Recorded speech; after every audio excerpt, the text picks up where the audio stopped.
We discussed the homework problem from chapter 2, section 1, problem number 3. So majority of the problem in this section, actually everything we have in the homework, is working on split up the fractional expression so we can divide and conquer and solve it in multiple steps. Each part of it is something that's relatively easy to handle.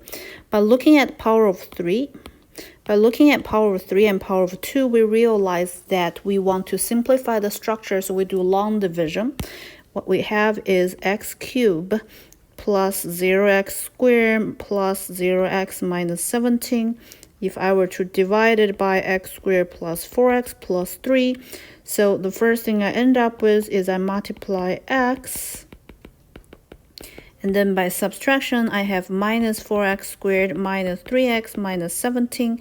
So I have a minus 4 here. So I have minus x squared minus 16x minus 12. And therefore, what I end up with, it's 0 in the front, minus 3, so it's positive 13x, minus 17 plus, so it's minus 4 here. So what comes inside of my structure is going to be mathematically equivalent to x minus 4 times the remainder divided by that. So you can see what I'm going to end up with is x minus 4 add to 13x minus 5 divided by x squared plus 4x plus 3 dx. And I can then split this problem into 3 smaller pieces. So 1 dx, and then I have my 13x minus 5, and then I have my x squared plus 4x plus 3 dx. And just by observing this problem, you probably can recall something we learned earlier about u substitution. So if I were to name what's underneath there to be a u, what I can come up with is u being x squared plus 4x plus 3. Therefore, du is 2x plus 4 dx. So what I wish to happen on the numerator is something looks like 2x with plus 4. Well, unfortunately, it is 13. So in order to force the 13 to come up, what I'm going to do is I'm going to multiply 13 divided by 2. So on the right side of my formulation, it looks like 13x plus 26x dx. Right, so that's the 13x that's coming out. But because I multiply 13 over 2 on both sides, so it is that. Okay, so if I look at my problem one more time, what I'm going to end up with is copy paste the first half, which doesn't really make any change. Actually, we can carry out the calculation if we really want to.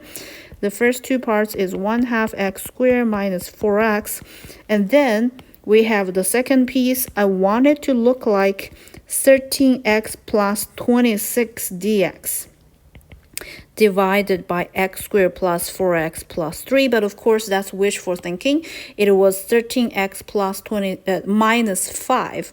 So in order to make sure that actually happened, the plus 26 should not have been there, so I'm just going to subtract it. And the original problem said you should have subtracted 5. So now this mathematical expression is identical to the previous one. My goal is keep splitting up the structure I'm playing with here so it can be answered. So I have 1/2 x squared plus 4x plus 13x plus 26x squared plus 4x plus 3 dx. The minus 26 minus 5 is mathematically equivalent to minus 31, and then 1 of x squared plus 4x plus 3 dx. Okay, so that's what we end up with. And just recall the u substitution we were doing earlier.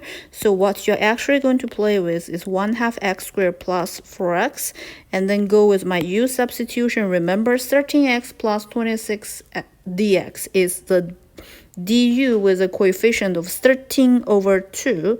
What's on the denominator is simply a u, right? So that's what I end up with. And then I have my minus 31, which is something I need to figure a way out to fix just in a couple of minutes. But let me finish the first part, which I know how to handle already.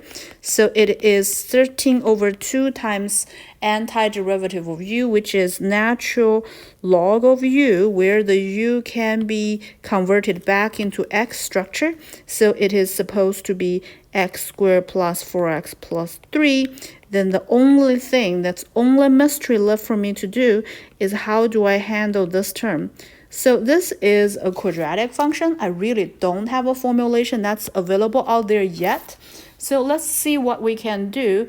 Well, intuitive ideas, I try to complete squares, so see if I can end up with square plus square or square minus square structure. So x squared plus 4x plus 3. In order to complete square, I add half of the coefficient in front of x squared and minus the exact same term. So the first piece, the first 3 terms gives me x plus 4 over 2 squared. Then I minus 4, I add a 3, so I have x plus 2 squared minus 1. Or technically 1 squared, either one works.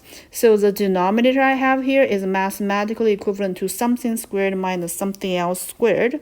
So let's copy paste the first half of the structure and keep it here.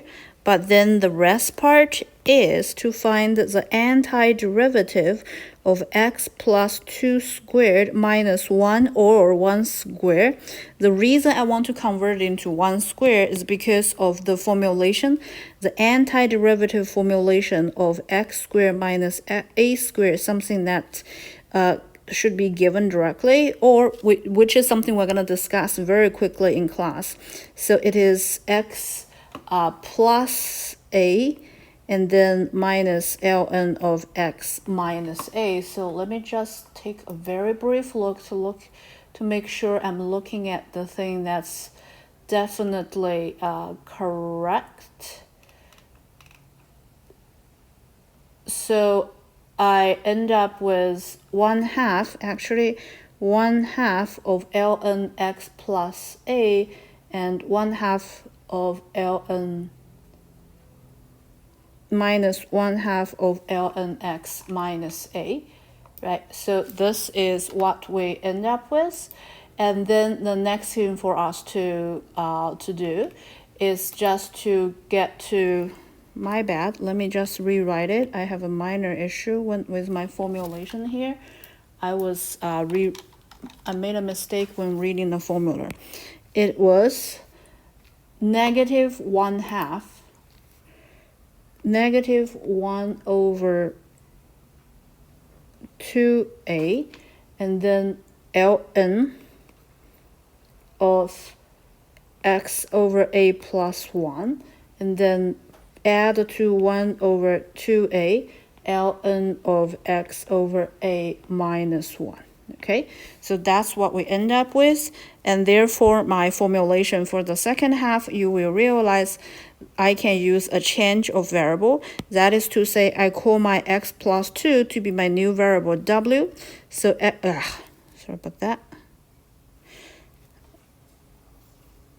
So I call my x plus 2 to be my new variable w. So my dx and dw, they are the same thing. So my formulation is 1 over w squared over 1 squared dw, which is negative 1 over 2 times 1, because a is 1, times ln of absolute value of x plus 1, and then plus 1 over 2 times absolute value of x minus 1, which is as simple as that. So what we can end up with is, to get my final answer up here, this is copy pasted, which is the first half of it, really nothing interesting. And then I end up with multiplying by negative 1/2. So negative 1/2 ln of, well, technically it's supposed to be w was x plus 2, so it's x plus 2 plus 1, and then add to 1/2, that was 1/2 earlier, add to 1/2 ln of x plus 2 minus 1 in my absolute value structure. So don't forget, this whole thing is supposed to be multiplied to your negative 31 earlier, right? So this is how we come up with the answer.